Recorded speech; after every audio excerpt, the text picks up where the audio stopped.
বৈরী আবহাওয়ায় বিপর্যস্ত জনজীবন। কক্সবাজারে বৃষ্টিপাত অব্যাহত থাকায় বাড়ছে পাহাড় ধসের আতঙ্ক। ইতিমধ্যে প্লাবিত হয়েছে বিভিন্ন এলাকা। এ নিয়ে আরো জানাতে যুক্ত হচ্ছেন সহকর্মী আব্দুর রহমান। আব্দুর রহমান, উপকূলের বর্তমান পরিস্থিতি কেমন দেখছেন জানাবেন।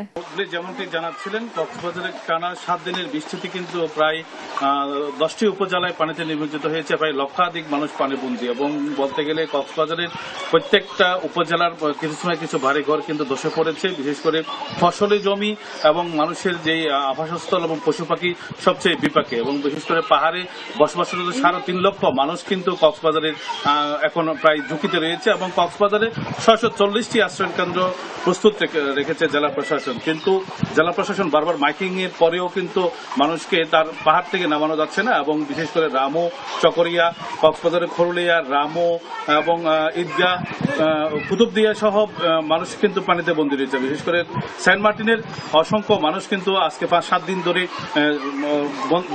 বিচ্ছিন্ন রয়েছে কক্সবাজার শহর থেকে।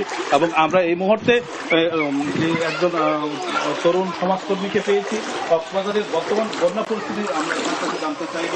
গত কয়েকদিনে কি পরিমাণ ক্ষয়ক্ষতি বা কতগুলো মানুষ পানিবন্দী আছে বলে আপনি জানেন?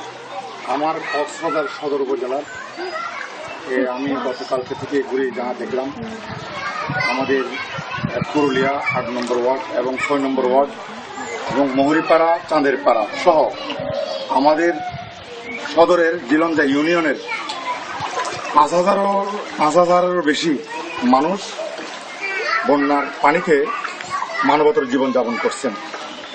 আমি সংশ্লিষ্ট এবং প্রশাসনের প্রতি এবং জনপ্রতিনিধি এবং বিত্তবানদের প্রতি পানিবন্দী পরিবারগুলোর কাছে আগে এগিয়ে আসার জন্য আহ্বান জানাচ্ছি। যেমনটি জানাচ্ছেন ববলি, আসলে কক্সবাজারের প্রত্যেকটি উপজেলা কিন্তু পানিতে নিমজ্জিত। এবং বিশেষ করে সরকারি সহায়তা যদি বলি তবুই অপ্রতুল। এবং বিশেষ করে সরকারের যে নানামুখী তৎপরতা দরকার সেটা আরো বাড়ানো দরকার। এবং এই ধরনের যদি বৃষ্টি আরো কয়েকদিন হতে থাকে তাহলে কিন্তু এটার ভয়াবহ রূপ ধারণ করবে। বিশেষ করে কক্সবাজারের পাহাড় ধসে এই পর্যন্ত নানাভাবে 27 জন মানুষ মৃত্যুবরণ করেছে। তার মধ্যে রোহিঙ্গা ক্যাম্পে 16 জন এবং কক্সবাজার সদর এবং সহ বিভিন্ন জায়গায় মোট 11 জন।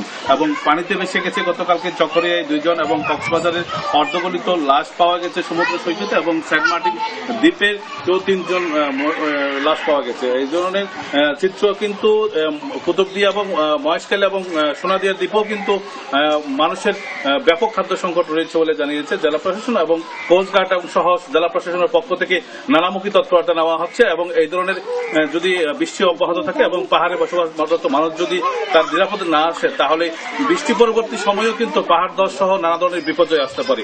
এটাই ছিল কক্সবাজার থেকে সর্বশেষ।